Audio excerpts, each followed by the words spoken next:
Hello, I just wanted to go over reporter preference sheets.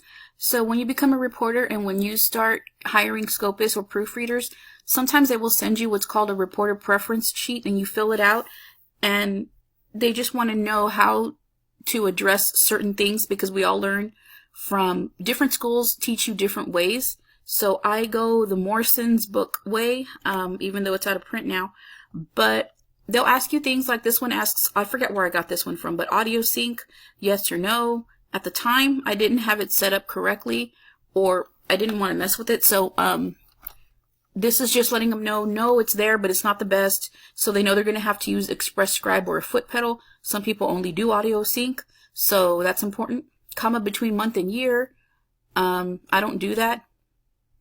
And then comma after, yes, I do that. I don't use ellipses.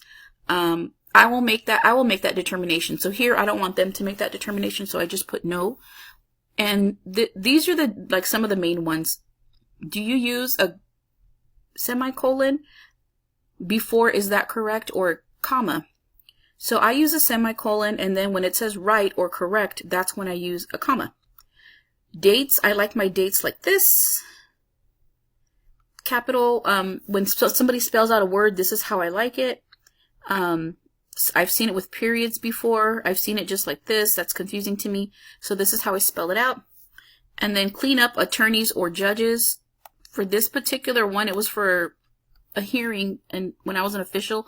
So I put not on this one, but usually yes. But that only goes for at the time, that only went for my judge. If she stuttered a lot or if she was thinking and she was having a day where she couldn't finish sentences, I would ask her permission to clean it up. Since I'm not with a judge anymore, I do not clean up these attorneys or judges. Just attorneys. I never ever touch the witness's testimony either. Let's say an attorney says like, and it's not on video, it's not being recorded, then I'll just put 1 or 2 ands. I won't put 15 of them. But again, that's my determination, so I usually put no. Leave in, strike that. Yes, I leave in everything. So here's a big one too. There's a place in Eclipse where you can leave comments. I don't like the comments because it doesn't matter. I don't like the comments. I just like for them to flag and tell me what's wrong. Or they don't even have to tell me. I don't know. It's usually they can't hear or they're not sure what the word was, so they'll flag it. And that way I can just search flag and I can see I can just go directly to them. There's also a function where you can mark it. No one ever uses that, but I use it all the time and I'll show you that one day. Spelling the numbers 1 through 10. Time of day, this is a big one, a big preference also. I like the times to be in numbers. Never o'clock, never this, because it's readability. And if the attorneys need to search a time, I feel like this is what they're going to search. And bylines. When do you want to use this? Only when direct and cross start. And then when do you want to use this? Only after colloquy. So, and then minor caps. So yeah, that's just a few things. I have a few preferences here, but I don't do pause in proceedings. This was just for court. I don't do that anymore.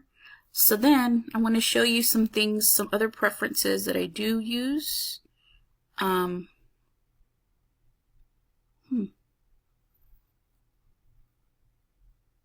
on. Here's some other things. Got you. I never use gotcha. That's just my preference. I was an English major, so that's a big annoyance for me. But also, whenever somebody says because, I always use, or cause, I always use because. And then here's just an example of, is that right, using a semicolon. And then here, the way I mark my exhibits, exhibit number 1 marked, I always have to put exhibit number, not exhibit 1 marked. Because whenever I search the page for my index, when I'm like, what page was exhibit number 1 on? I will just go search exhibit NO period, and it'll take me down to every exhibit that was marked like this. So to me, that's easier. What was this one for? I think this was just to show the byline on how, this is how I do my bylines, all caps.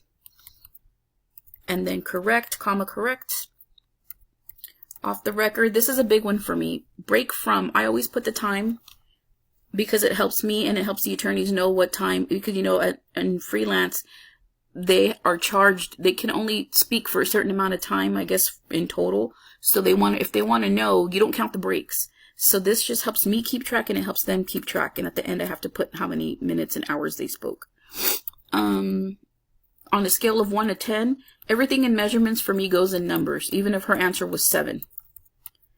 So those are just some reporter preferences. Speaking simultaneously, when someone speaks at the same time, or 2 people speak, or 3, whatever, I don't put crosstalk. I used to, but then I noticed that the thing was speaking simultaneously. I saw that in a lot of transcripts. So I think that's a better parenthetical to use. That's my preference. And then cause number, I always put NO, and then I capitalize page and I capitalize line. And so yeah, those are my preferences, and those are some things once you get to be a reporter, you can start getting you'll start getting your own preferences for things. And then you want to make sure you tell your scopist and your proofreader that, so they can do it how you like it. And that's, if you get someone who sends you that preference sheet, that's what it is. So I just wanted to share that with you. Thanks.